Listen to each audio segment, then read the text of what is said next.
This is the poem The Forge, and it's a poem about... How'd you do this? All I know is a door into the dark. Outside, old axles and iron hoops rusting.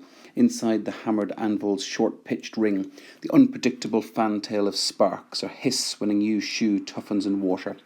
The anvil must be somewhere in the centre, horned as a unicorn, at one end and square, set there immovable, an altar where he expends himself in shape and music. Sometimes, leather-aproned, hairs in his nose, he leans out in the jam, recalls a clatter of hooves where traffic is flashing in rows, then grunts and goes in with a slam and flick to beat real iron out, to work the bellows. Okay, so on the surface, this is a poem about a blacksmith working in the forge, but it's also an extended metaphor for writing poetry and what Heaney does himself. So if you look at the imagery, it's a place that he doesn't know particularly well, but as a child, he obviously has a fascination for him, a door into the dark. Outside, you have the axles rusting and the paraphernalia of things that are of the past. And that's the key thing here, the difference between the past and the present. There's a lot of music in the poem. So, for instance, you get this line here, the hammered anvil's short-pitched ring. So there's onomatopoeia in that one. You also get things that are unpredictable. So the fantail of sparks when he hits something and it explodes. Hiss is another onomatopoeic word here in this one. When a new shoe toughens in water, and that would be a horseshoe, and putting it into water, and you can see it there. The anvil is key for this, and you can see I've put the anvil in a couple of different places here. He describes it as an altar, something on which the blacksmith, who's aproned, you can see the apron, he expends himself in shape and music. Well, shape and music, both key.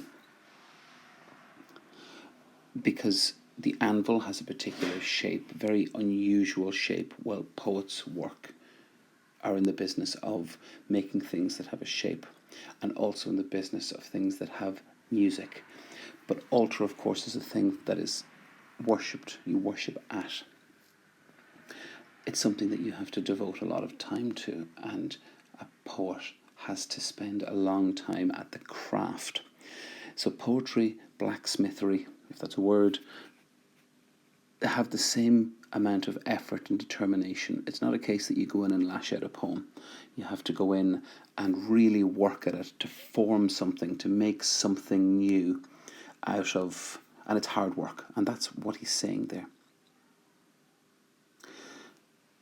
However, there is also the sense here between the old and the new, and this line here where he talks about, he leans out, he recalls a clatter of hooves. So this is a time in the past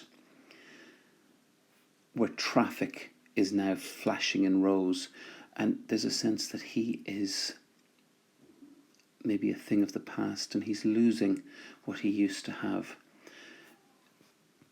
If you apply that to poetry, perhaps Heaney is saying poetry is dying out. People are not interested in poetry. They want something flashy. They want something quick. So the traffic is flashing in rows. People have no time for poetry anymore. I've included a picture here of the horse in the car. Obviously a very old picture. But one thing for the present.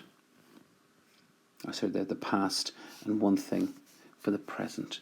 The fast, gaudy, quick, as opposed to the slower, more thoughtful. Then, I suppose for Heaney, he has to not think like that. And if you want to take Heaney as the blacksmith, although he's obviously basing it on a real blacksmith, he would have known, he grunts, he goes in with a slam and a flick to beat real iron out. Whatever is going to happen, all you can do is go back in, work the bellows, keep working at your craft. And that is essentially what's going on in the forge.